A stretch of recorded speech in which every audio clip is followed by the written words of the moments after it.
So today it's going to be John Kuhn, our physical therapist, that's gonna do Q&A sessions with you. But before I go off, I want to let you guys know the VA is planning on opening up the VA in phases. All right. We don't have a date as to when the first phase will start, but first phase will be sort of like, can we, those people who cannot wait another month once the phase starts. All right. If we can still do by video conferencing, video telehealth and all that, we'll still activate that and work up using that.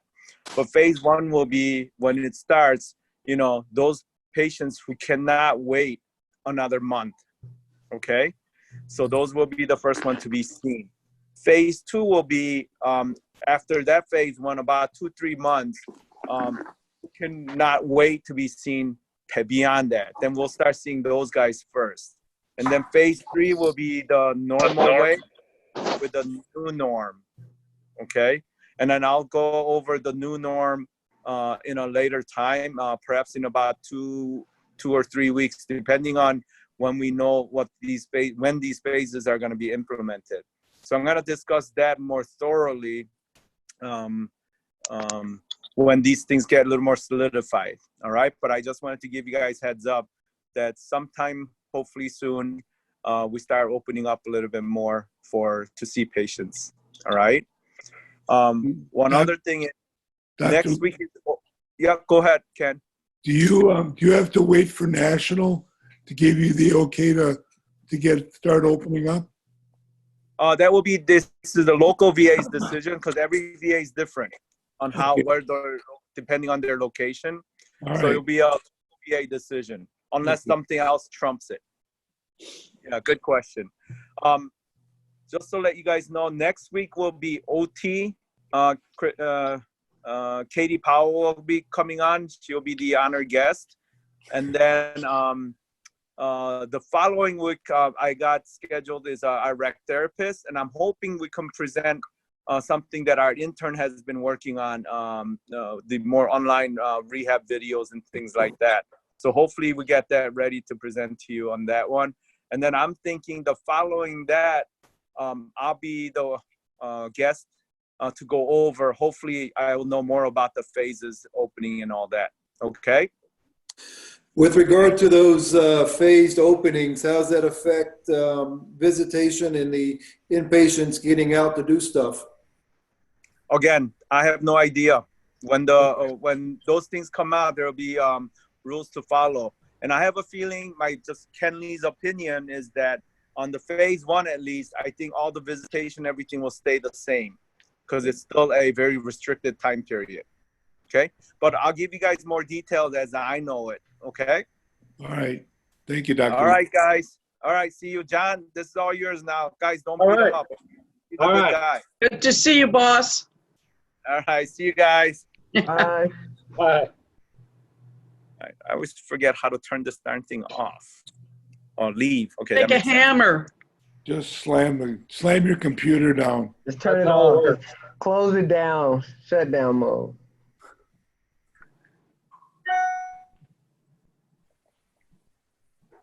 All right, so I don't have too much prepared. Tell me what you guys want to hear or want to know. I'm here to answer questions the best I can. I know Dr. Lee has been giving you some updates, so I can speak to some of the physical therapy and therapy in general, kind of what's been going on, and I can field questions, whatever you guys want to hear. Chair issues. What's that? Chair issues. Chair issues. Specifically with you, or how are we dealing with them? Yeah, is there a way to get to deal with them, or do you have to go private? We can deal with them. Typically, we have to go through prosthetics. So, and usually wheelchair repair is the one that can decide. They kind of get to make the call on if it goes to a private or if they have the chair come in to them. But absolutely, we can still do chair things. There's nothing stopping us along those lines. So if you're having chair issues, yeah, let us know. Is it the same stuff that's been going on, Ken, or is it? different. I was just in general wondering if you Okay. ran into problems with a chair breakdown of some kind. Sure. What sort of efforts there are to either get things out to you or get things repaired. Sure. So it depends on what, that's a complicated question, even though it was a very simple question. It obviously depends on what the chair, like what the issue is, if it impacts, positioning or other things that we wouldn't want to make changes to while we couldn't see you in the chair. It depends on the urgency of the issue. We've been ordering parts for patients that, can do their own work. So if you need brakes replaced, need tires and tubes and, along those lines. If chairs need repair, just like, I know Wheelchair Repair is still doing power chairs, they'll bring them in and fix them. It gets a little bit more sketchy when it's a positioning, like if your backrest is not isn't functioning right or needs repair or needs adjustment, or same with, other cushion things if we need to worry about cushion positioning and stuff like that. But if there's equipment that just needs replacement, we are open for business. Is it best to start with PT or go right to prosthetics? You can start with us at this point because we can probably point you in the right direction. Yeah, that would be I would say the better option. In these times, I think generally we encourage people to go straight to Wheelchair Repair and call them. But in these times, I think that way we can, get a better sense of what's needed and make sure you get the right thing immediately. Okay. Thanks. Yeah.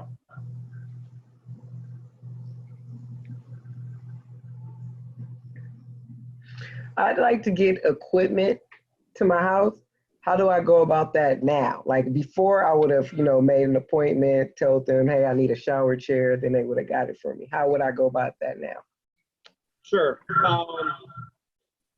That depends on what it is. Obviously there's a certain amount of stuff that we want to try with you. If it's just a standard shower chair, we can typically order that. If it's a replacement, like if you have a current shower chair that's working and you need it replaced, we can do that. If it's something that we would rather try out and make sure that it's going to fit your needs and fit you, or if it's a specialized piece of equipment, then we have to, it depends on the urgency too. Like Dr. Lee was saying, in phase 1, we can see people that are in urgent need. And I know phase 1 isn't current. Can you guys still hear me? Okay. Yes. Yeah. I just got a message that my internet connection was unstable. That's why I was asking.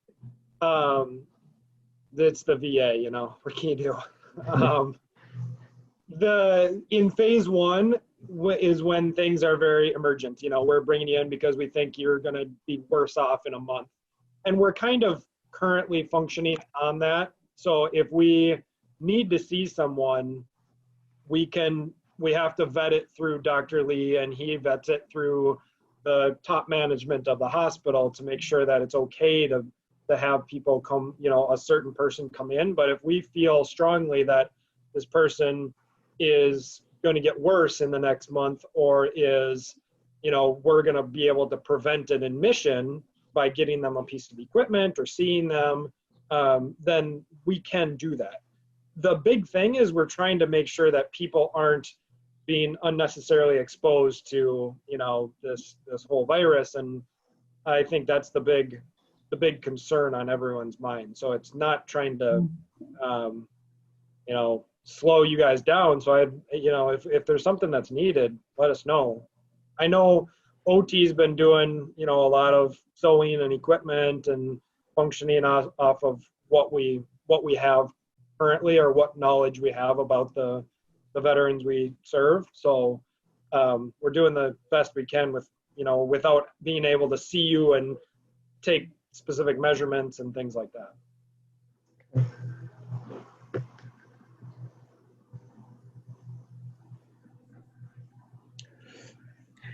Scott, I had a question about volunteering, but I think Dr. Lee answered my question in that it'll be probably phase 2 or 3 before volunteers will be able to come in. Is that correct?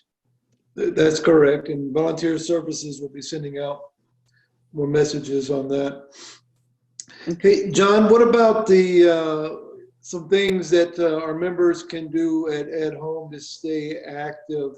I know it has to be very individualized, but something as simple as therapy bands. You want to talk about that? Sure. Yeah. Yeah. It's challenging with the SCI population because it kind of runs the gamut of what function there is. So, some people have tons of function and some people have very little function. And so we do try to individualize it, but we can provide bands. We can talk through exercises if people would like. We have been trying to do more like VVC or videos or whatever it is. And so if people have those concerns of trying to do more exercise at home, let us know. We'd be happy to try to help. I actually just sent some TheraBands out just about 10 minutes before I got on this call to a veteran. So yeah, for sure. If you guys need bands and the exercises to do, let me know. The unfortunate thing is we can't get weights, typically for people, but we can do bands. We can give ideas on exercises. Not necessarily for home, but Annette, one of our physical therapists in SCI is working on a video with some other therapists for the inpatient veterans, both in spinal cord and just throughout the hospital, that they're going to play on the closed circuit television inpatient. They're going to play it twice a day. I think it's going to be at 10 a.m. and 2 p.m. for patients to follow along. It's going to be a 30-minute kind of exercise video that's on TV for sitting exercises, laying down exercises, and kind of going through the realm of what where people are. It's not going to be all standing walking exercises. So I think that's a cool thing. I think we're really trying to be creative in problem solving through a lot of this and making sure that we can try to meet people's needs. And sometimes we don't know what the needs are there. So reaching out if you need bands, if you need some general exercise like printouts, like sheets that we've provided many people, that's always an option. So with that video that's already been created, can you share that link to me so that I can upload that into our YouTube library? It hasn't been created. They're not done with it. They haven't actually recorded it yet. I can reach out to them. Yeah, I can see it's going to be through the VA medical media. So I don't know if there's any, like restrictions on that, but I'll reach out to them for sure. Yeah. Another option, maybe for, Mr. Matthews to shame some folks into doing, a session together and let you guys facilitate it. And then we just do it just like this and then record it. Sure.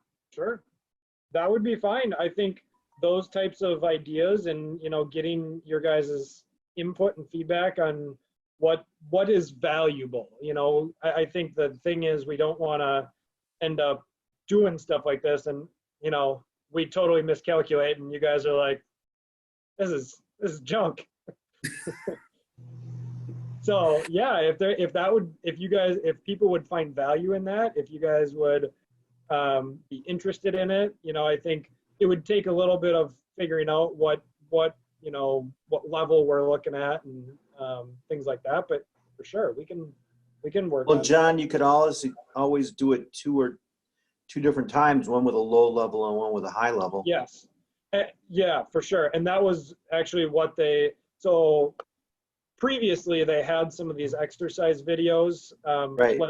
that they had for the hospital, but they were finding that they were too high level for most of the people that were inpatient.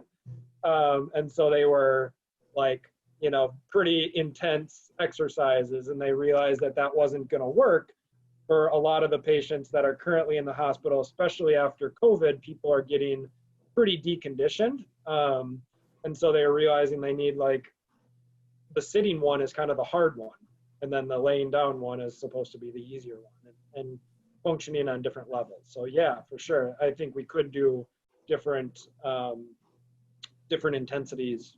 Yeah, I'm writing notes as we're doing this, so that's why I'm occasionally looking down.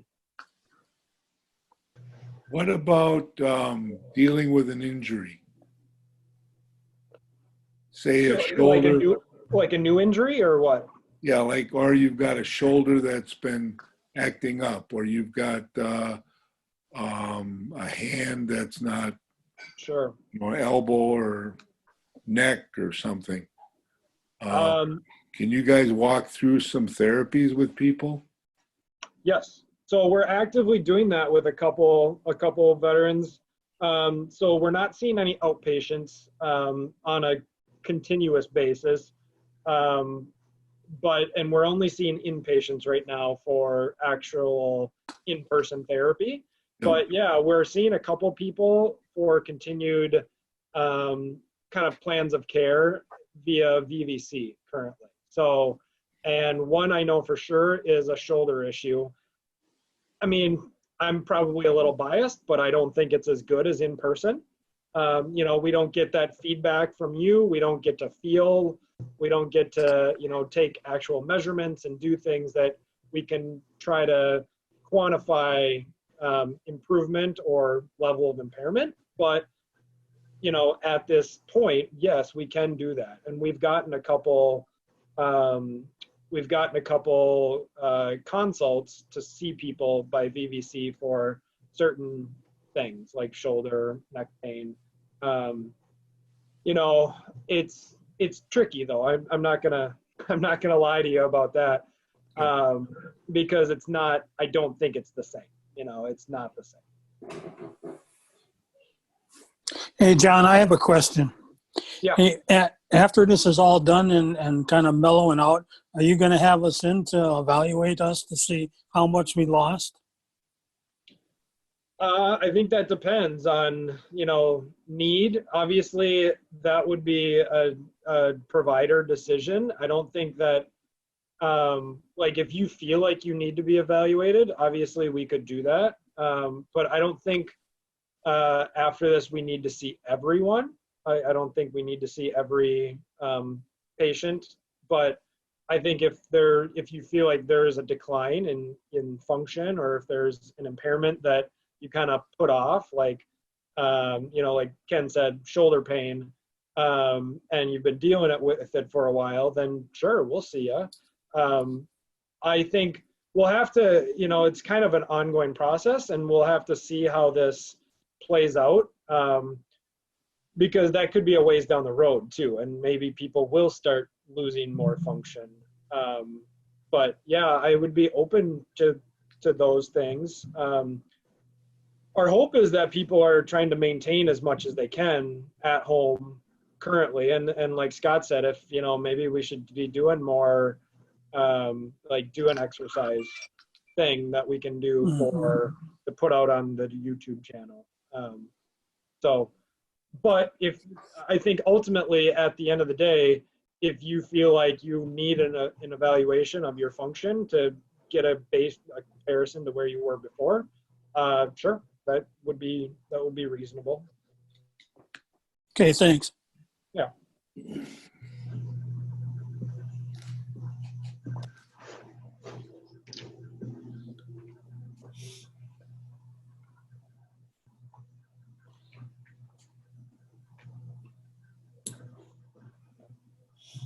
We have been staying busy, I can say that. We've been staying busy with the inpatients. I know it seems kind of crazy, but we've been staying fairly busy with the inpatients, and we've been doing some, implementing some VVC annual exams and implementing some telephone annual exams. So, and that kind of, you know, as you guys probably all know, oftentimes at annuals, things come up, so it kind of produces other things for us to either equipment to order or follow-ups for us. So as seemingly like you would think we're just sitting around waiting, we're actually staying fairly busy. So I think that's a good thing. It makes our days seem important. It's just different. It's just so different in what it was previously.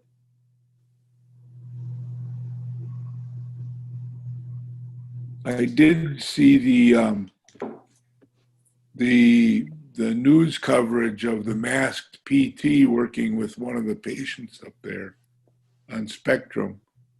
That they did a really nice job of covering how the VA is trying to keep guys who are in the hospital active. Yeah. And it's interesting to see everybody from the perspective of the press. Yeah, I mean, I hope this, it's at times hard to figure out what is best practice, what is best for us to do, but I think we're trying to kind of wade through it, and we're treating a unique population, obviously, in spinal cord injury, but at the same time, the other, we have other therapists over in the main hospital that they're doing much of similar things, like the outpatient physical therapy in the main hospital is doing a lot of VVC. They're doing a lot of phone calls, trying to work through some of this because they're not seeing many, if any, patients coming in either.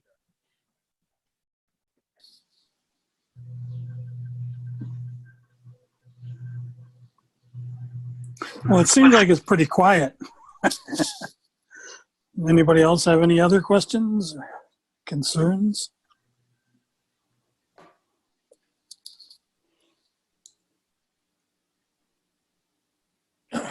I'm trying to ask some generic questions that'll be good for our general population because I am recording this. So if there's any general guidance that you want to put out, John, or anything that you don't want our members to do at home, or what's the best phone number for them to call to vet getting the wheelchair repaired? Do they need to go through Diane, or can they call directly into PT and speak to you? You can call directly into the PT clinic. I always give out the extension 41126 number because that gets to the front desk. Don, you kind of cut out there. Can you speak a little bit into your microphone again? Sure. So what's the number again? 41126. 41126. I always recommend calling that number just because that's the front desk. And that way, usually someone's there answering. Now, in our current COVID state, people are being pulled in different directions. So there are times where that desk is not covered, but leave a message and we will get it for sure. So the extension is 41126. 41126. We'll get it. We'll get this. Along the lines of what to do, what not to do, the one that always pops in my head of like what not to do is don't, if you're not typically working on your own equipment, don't work on your own equipment. Let us help you. Obviously, if you're, well versed in working on your wheelchair, working on your walker and making repairs or adjustments, that's fine. But just because you feel like you can't come in, I would not encourage anyone to start trying to figure it out because that's only going to make it worse, probably for the veteran, but also it's going to make it potentially more challenging for us to be able to get the right parts, get a repair done quickly. What to do? I mean, the biggest thing we always encourage people is keep moving. That's important. Just because you're stuck at home, you got to still move, you got to still live. So I think I would encourage people to, even if you guys need, if you need some ideas on what to do, how to do it, let us know. But that's the biggest thing. Don't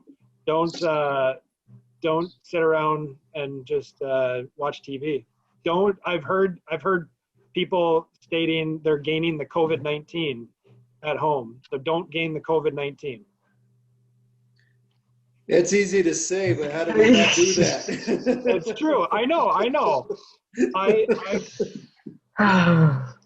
I agree. It's challenging, and it's hard to stay motivated at home too. I mean, you're in your house for maybe 24 hours a day at this point. I understand. I mean, I would probably be in that same situation if I didn't have to continue to work here every day. So yeah, it's not easy. I think having a routine, from what I've heard from other people, having a routine, setting a routine, getting up, getting dressed every day. I think that's the things I've heard from people, is that if you don't get out of bed until you used to get out of bed at 8 o'clock, and now you're waiting until 11 or 12, and then you don't even get dressed, or maybe you don't shower.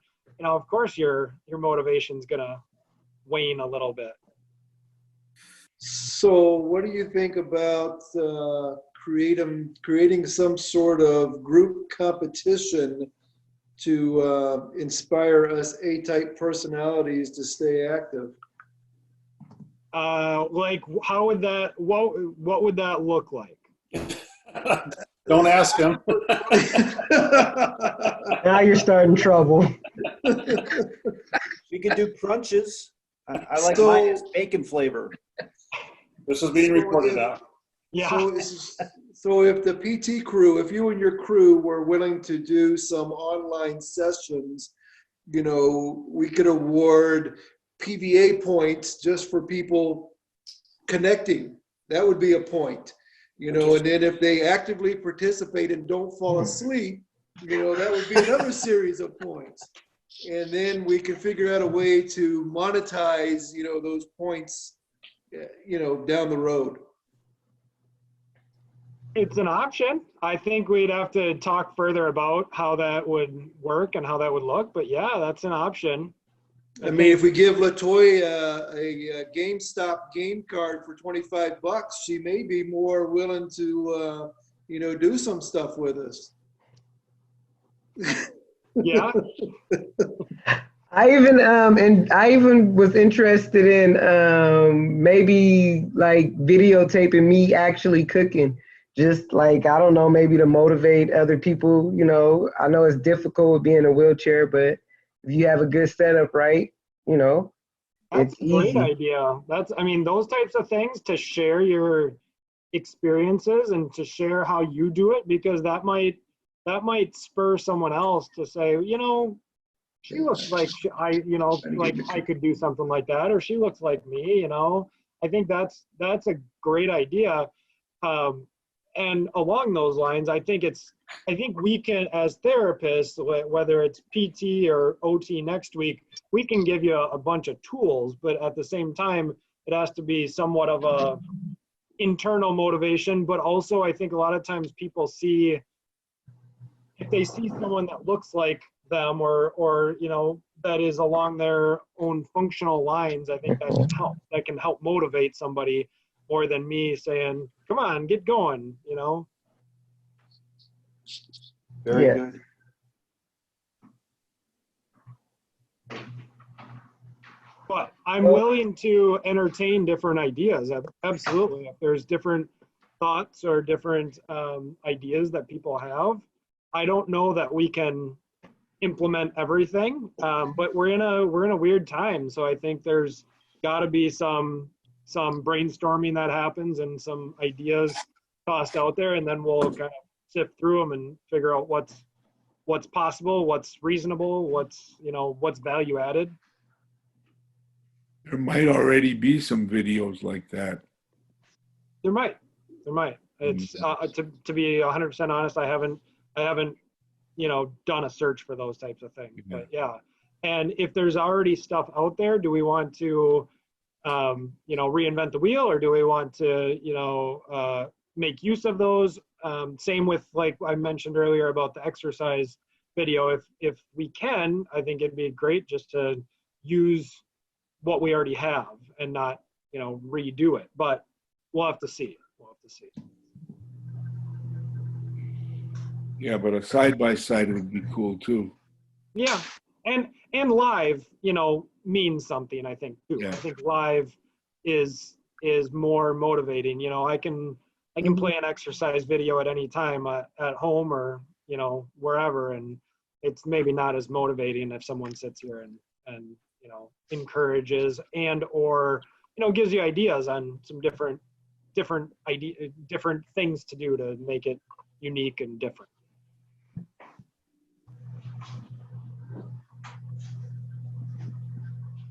What are you going to cook first?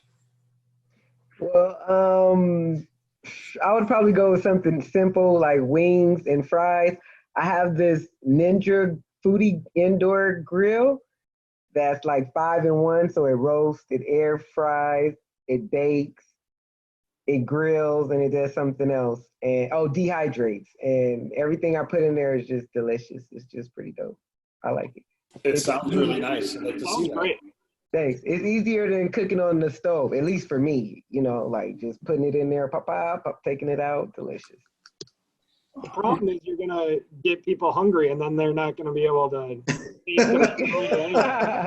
We can do it all at one time. We can do it together. But yes. First you do the exercise program, then you cook the healthy meal. There you go. That's a good idea. You can get Katie involved in that. She can come up with the menus. Yeah. Golly, it could be an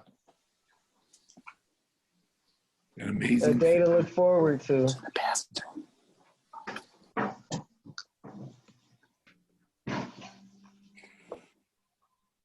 Well, we had some more people who were trying to connect telephonically, but they were not able to for whatever reason. So I don't know if there was something in the meetings settings that didn't allow them to call in, but they were trying. So at least we've got the recording for them, and we'll share that on Facebook and our website. Sounds good.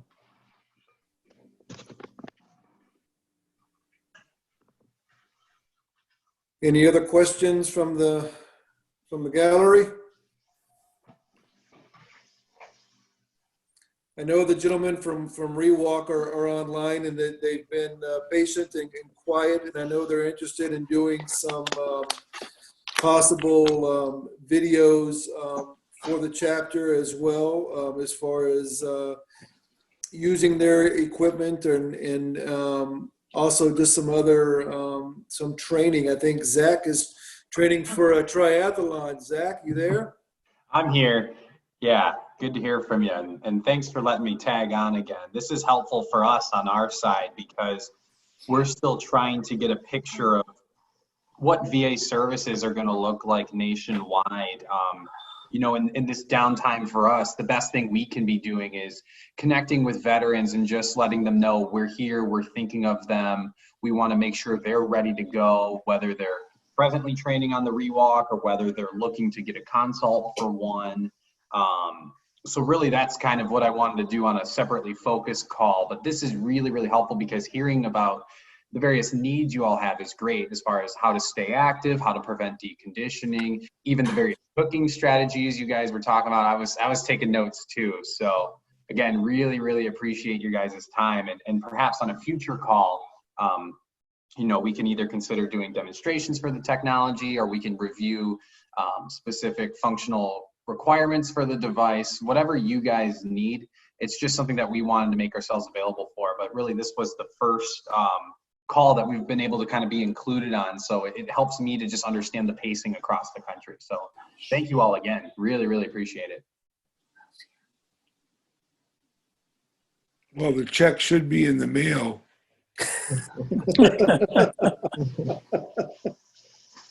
Scott, I'm going to leave this wonderful group of men and women. It was nice talking to all of you and seeing you all. Stay safe. Claire. Thanks, Claire. Stay safe. Bye, Claire, it's nice seeing you.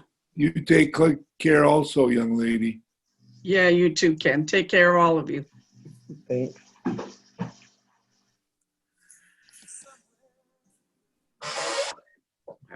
Don, any closing thoughts? I don't think we're going to have a lot of silence here. Oh, I can't. I don't have it too many. I mean, we're looking forward to getting back to some semblance of normal. I know Dr. Lee has alluded to many, phases and new normal, and I think it's no one knows what that's going to look like, when that's going to be, what that is at this point. So I mean, we're kind of learning along with everyone of what that new normal and what phase 1 when it is, phase 2 when it is, what that is, all of that stuff. So we're learning about this as along with everyone. So I'm hoping that we can get back to a little bit more seeing everyone, seeing people in person as soon as it's safe. So that's my closing statement. Anyone did that spur any final questions or anything? Well, thanks, John. Really appreciate your time. No problem. Yep. Hey, John. Thank you, everybody, for your time. Thanks, John. We Have a don't have good one, nothing guys. but time. We don't have anything but time, you guys. And recipes. Hey, those are coming. Those are coming every day. Well, good to see everybody. Everybody stay safe.